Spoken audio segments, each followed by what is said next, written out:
Today I will guide you that how you can go ahead and add multiple store in your inventory.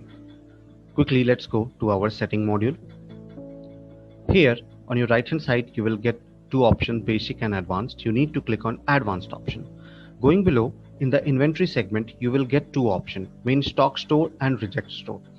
Click on main stock store. Now from here I can go ahead and add n number of a store. There is no such limitation on store. So what you need to do, click on add main store. Now here I will go ahead and put the store name, finished goods store.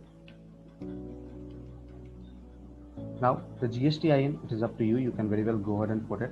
Now I will go ahead and put the address.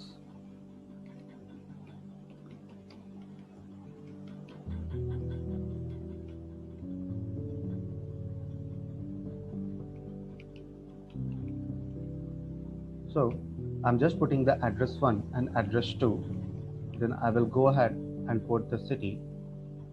I will go ahead and put down the pin code.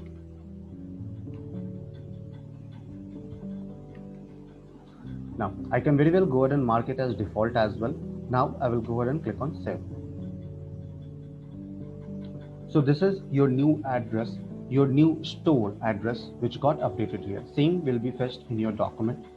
So from here you can very well go ahead and add a new address by clicking on this three dots. You can edit or delete the address.